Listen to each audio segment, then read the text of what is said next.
Kita ini kan orang syariat. Memang kelemahan orang syariat itu akeh kok sampean-sampean siji mesti ra kramat. Modele ora ana di dhuwit bingung. Rumet. Urip wong syariat lho apa?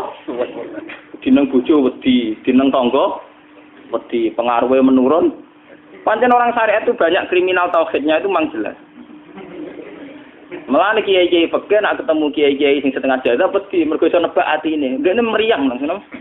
Sing kiai ra tau salat keramat padahal ngambungan wong. Sembudina salat 4 waktu kok ora tau keramat. Wong ape buah utang tanggane iku keramat apane? Sing kono ngawur ngawur sowan pirang.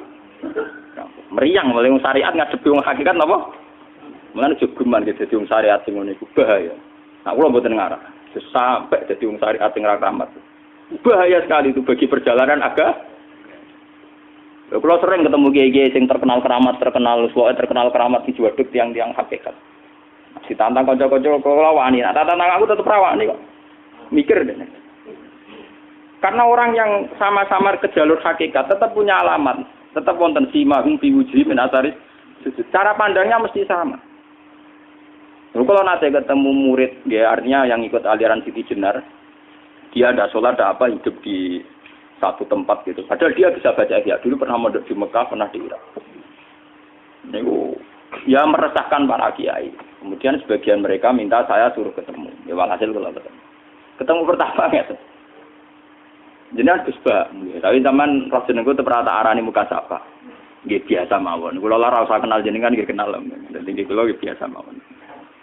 Lalu pernah ngajari ajaran nih. Saya Gus ning donya tak enteni mau turu ngenteni mati ngono Gus kok repot. Ijaban kula terus ya.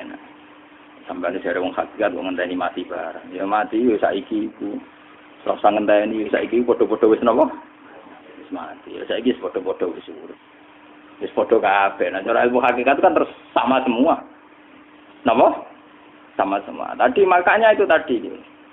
Kalau baleni malagi, logika hakikat itu begitu ya. Roh itu ditiupkan oleh Tuhan ke kita. Kemudian roh karena ikut alam fisik, alam jasad, roh ngalami yang kita alami. Nggih. Ketika roh ngalami yang kita alami, dia tersiksa. Nah, ketika roh sudah terpisah dari jasad yang mengekang, yang memenjara ini, dia senang terus kembali ke Tuhan. Ini disebut inna lillahi wa inna ilaihi. Lah jasad ini kemudian menurut ilmu hakikat enggak ada gunanya sama sekali total. Hilang ditelan tanah. Lah kalau begitu jasad iki nak mbok agul-agulan, Gusti bathuk kula tak nggo sujud tangan kula ndi buktine tangan wis ra ono. Bathuk wis ora. Mulane dari Siti Jenar, hanya wali bodoh kayak kalian yang punya ajaran bodoh begitu. Malah ra sopan terus. Mulane Sunan Kalijaga semangat kon mateni mergo tambah omongane glodro ndi. Tapi yang enggak disadari Siti Jenar yaitu tadi. Inti dari ilmu hakikat itu kan tunduk sama kersane Tuhan. Kalau sudah tunduk pada kersane Tuhan, kalau kersane Tuhan roh kita harus di jasad. Dan wujud jasad kita ini juga karena kehendak Tuhan. Kenapa yang wujudnya jasad yang karena kehendak Tuhan engkau ingkari? Sementara wujudnya roh tidak kamu ingkari. Toh wujudnya jasad ya bi iradatillah wa bi masyiatillah. Wujudnya roh ya bi wujudit bi masyiatillah wa iradatillah. Harusnya fungsi jasad juga harus kamu akui toh Siti Jenar. Wong sekarang kita punya jasad ya bukan karena kita, karena kehendak Allah. Kenapa kamu ingkari? Berarti kamu mengingkari kehendak meneng Siti Jenar.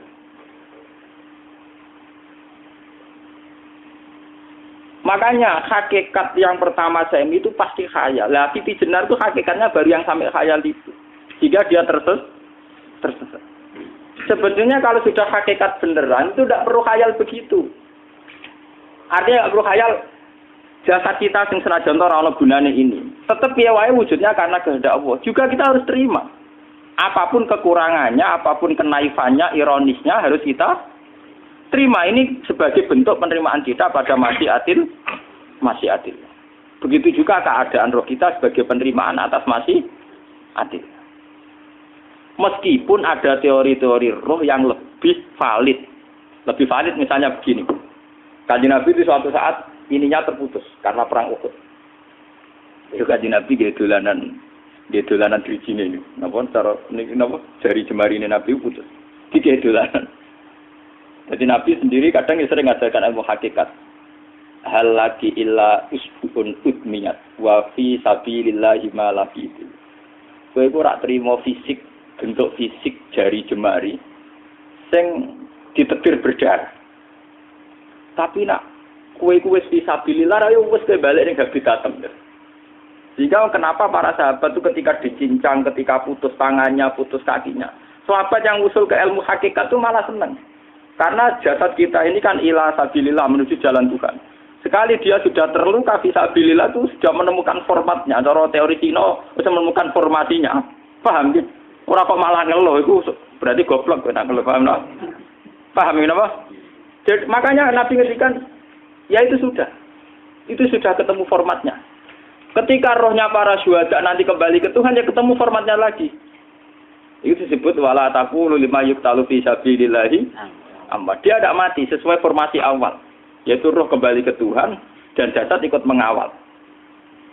Nah itu Nabi kadang ya pakai ilmu hakikat-hakikat begitu. Mulane kula bolak-balik matur, kula niku mulai umur 20 tahun napa pinten. Kula ngasih nggih gadah penyakit dan ekstrim penyakit saya. Sampai saat ini kula nak ngobatno ndak lebih 50% nggih karena saya tetap berpikir. Misalnya cara syariat kan berobat, tapi cara hakikat apa betul keberadaan saya di alam ini penting. Sehingga aku kepengen urip tak bela-belani ngantek ratusan juta. Jangan-jangan penting mati ku timbang uripku. Lah nek ngono lha apa tak bela-belani? Entek ratusan juta. Jadi misalnya kita berobat ya mau ya dari Nabi kan berobat ya berobat. Pokoknya kita Islam masih mau geruda-gerudu kadang orang paham. Sekali kamu mengamati dengan sisi hakikat. Lah coba sekarang sampean pikir, coba sekarang enggak pakai logika hakikat, pakai logika syariat saja. Saya ini misalnya asetnya 10 juta, misalnya. Nggih, saya punya aset 10 juta. Tapi misalnya aku rugi nawan atau dipengaruhi di masa depan sangane. Kayak kula kan sangane cara teori di masa misalnya kula rugi, artinya kere di duit 10 juta aset. Tujuan saya sembuh kan supaya aku iso sembuh sehat, engko iso kerja untuk anak. Tapi karena saya sakit nanti operasi entek 10 juta. Operasi entek 10 juta. Wong aku urip era mesti iso marisi anak. Apa meneh nek dhuwit 10 juta tak ada nggo berobat malah jelas ra iso marisi. Lah nek ngono penting matiku ya dibagi 10 juta. Karwan iso diwaris langsung. Sementara nek aku mari dibiayai 10 juta rong mesti mari 10 juta mesti entek. Artinya tidak ada jaminan kalau berobat itu secara visi ke depan lebih baik. Soalnya malah ngentekno donya enggak jelas akibat positifnya. Misalnya tetap lumpuh duit entek. Teori loh, Bapak. Artinya apa? Teori hakikat tetap lebih benar bahwa hidup itu tidak ada artinya, semua itu tidak ada artinya. Berobat apa enggak berobat semuanya tidak ada arti. Teori loh gini. Sehingga kalau kita tengah-tengah aja tengah-tengah, kados kula misalnya lara nggih berobat. Gusti separuh kula nglakoni syariat, tapi sebagai kula ulama fikih iki separuh kula lakoni napa? Jadi kula tetap mboten ngarah obat 100%. Tapi orang arah berobat wong kula tiyang napa? Syariat. Tapi memang faktanya itu begitu. Cara Kanjeng Nabi kadang Kanjeng Nabi berobat. Kadang Kanjeng Nabi wis nikine tercincang dige guyonan. Wa laki illa usbu'un udwiyat. Ora mbok driji sing gak melok-melok. Nah, bukti bahwa jasad ini begitu tidak penting. Kayak Sayyid Hamzah. Menurut Sayyid Hamzah nganggep wahyu bentone ra karuan. Kalau teori Siti Jenar itu benar, teori Jalaluddin Rumi benar teorinya lho, ora kok ra salate lho, nggih. Maksudnya kok nang anut ra salate. Benar cara analisis roh. Ketika Sayyid Hamzah dinyatakan mati oleh manusia, oleh hukum manusia dinyatakan mati karena dia sudah tidak bergerak. Dalam teori hakikat kan rohnya Sayyid Hamzah sudah fi khawasili tuyurin khudrin. Rohnya sudah diambil Tuhan, tidak mati. Paham ya? Ketika rohnya Sayyid Hamzah sudah diambil, jasad ini sudah tidak punya rasa. Sekarang secara syariat kasat mata kita tahu, wong jasad nak diinfus, di sayat-sayat dioperasi ora krasa. Apa meneh saiki ruhe wis bisa. Lah ya jasad itu cek gampange, dioperasi dibius saja terus tidak kerasa.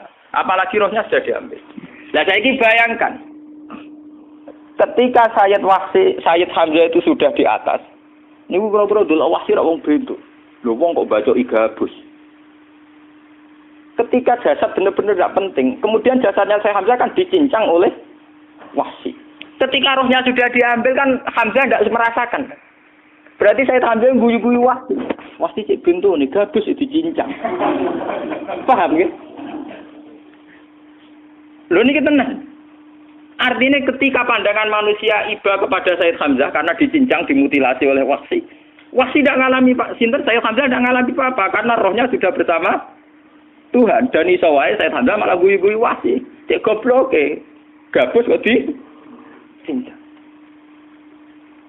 Lah nak ngono rak mirip, makanya dalam hal ini itu dalam teori roh itu sebetulnya Siti Jenar tidak sesat dalam teori roh. Tapi jangan katakan itu penemuannya Siti Jenar. Siti Jenar itu terlambat. Sebelum itu ada Husain Al-Khallas, sebelum itu ada Jalaluddin Rumi, sebelum itu juga ada sahabat, ada nabi. Cuma cara aplikasinya Siti Jenar melenceng. Jadi jangan katakan kok tak kampus-kampus, itu pendapat Siti Jenar itu malah goblok meneng. Siti Jenar itu sanut, paham nggih maksud apa? Wis anut. Nah, teori yang sama terjadi pada Yesus Kristus. Ketika Yesus misalnya secara lahir dicincang, dimutilasi, diapakan oleh orang Yahudi. Sebetulnya rohnya dia sudah bersama Tuhan, kembali ke Tuhan Bapa, nah cara Kristen. Nah cara Islam ya balik ning pangeran. Andaikan itu iya, itu ya tidak ada masalah karena hakikatnya dia tidak dicincang, tidak dibunuh. Andaikan iya, tentu menurut Islam yang dibunuh Yudas atau siapa itu yang masuk bialau. Tapi sama sebetulnya teorinya sama. Kalaupun iya tidak ada masalah. Oke, kalau misalnya Nabi Isa karena ada kontroversi menyangkut dia atau Yudas. Sekarang yang Zakaria dan ya. Zakaria Yahya itu dicincang betul oleh orang Yahudi. Matinya dimutilasi. Tapi dia tidak apa-apa. Karena ketika beliau dicincang, rohnya sudah diambil.